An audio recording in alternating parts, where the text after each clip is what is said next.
Hello everyone, I am Pranay. I am a grad student in Business Analytics and Information Systems at the University of South Florida. In this video, I am going to show how to create a Cassandra database and how to connect to it from a Java application. So firstly, what is Apache Cassandra? Apache Cassandra is a free and open source distributed wide column store NoSQL database which is used to handle large amounts of data across many commodity servers.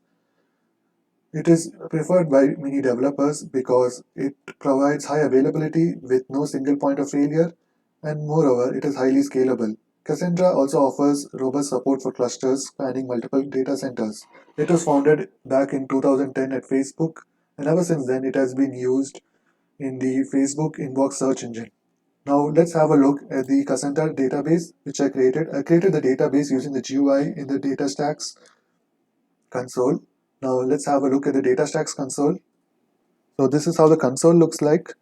So here I've created the sample database, sample underscore DB, and in this database, I've created a free tier database which has a limit of 5 GB.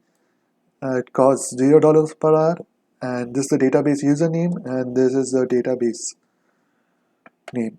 So let's see how to connect to it. Now connecting to the database, there are three methods. One is a REST API, the second one is a GraphQL, the third one is a driver. The driver is useful when connecting from the Java application. So let's look at how we can how to create tables. So we can create tables from the Studio, DataStax Studio. So here we can just write simple SQL statements. SQL stands for Cassandra Query Language. So here I've created this table named products with the columns product ID, category ID, description, product name, price, and shipping. This is a simple table, and I have inserted just 3 rows of data in it. So as we can see, select star. So it just displays all the entries in the table. Now going to the Java application, there are three prerequisites. The first prerequisite is to download this secure connect bundle to connect to this particular database of Cassandra. Second one is to download and install Java JDK 1.8. The third prerequisite is to download Maven. Maven is a tool for building Java applications. It makes the build simple. Now let's go to the Eclipse, which is an IDE for Java code. This is my Java code. Here, as you can see, here we need to define the dependencies in a .xml file, pom.xml. Here we define the minimum Java JDK version, the minimum Java driver core version, and we also define all this group ID, the artifact ID. This is the Maven test application for connecting to this database. So here this is the core Java code.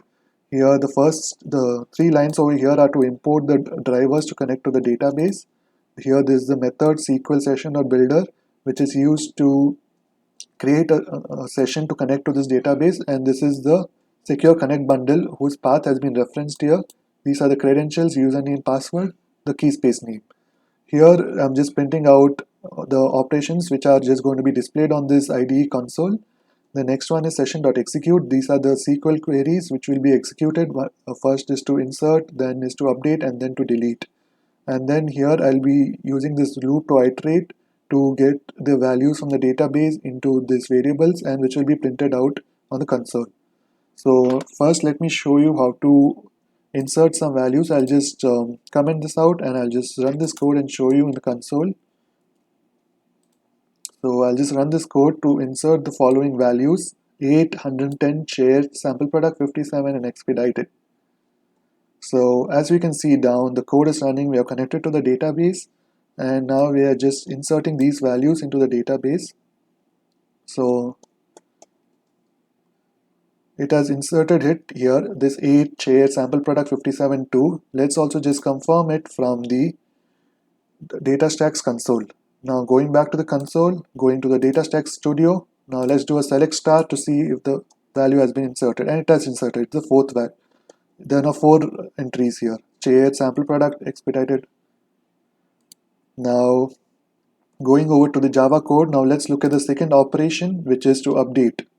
Now I can just comment this line, I'll just update. Now from here I will update the product 1, the product 8, which has a price of 57, that's a chair. I'll make it 50. Okay, so I'm setting the price to 50 where product ID is 8. Now I'll just run this code.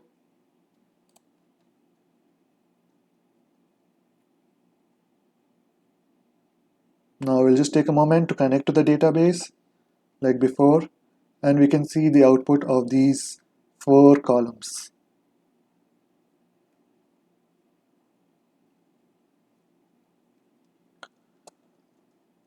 So we can see 850. Now the price has been updated. So update is also working now. Insert and update are also working, and now the final thing is to delete the records. So here we can just delete the product 8, and let's see.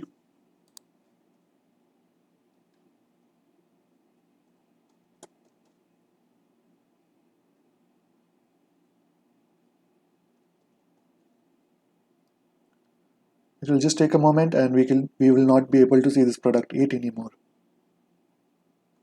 So see, we cannot see the product 8 anymore. Let's just verify the same from the DataStax Studio console. So there are just 3 entries. Now there's no more product 8. It has been deleted. So through this video, we have seen how to create, read, update, and delete entries from a Cassandra database from a Java application. So that's all for this tutorial. So thank you, and you can connect with me on email at pranay@usf.edu. Thank you once again.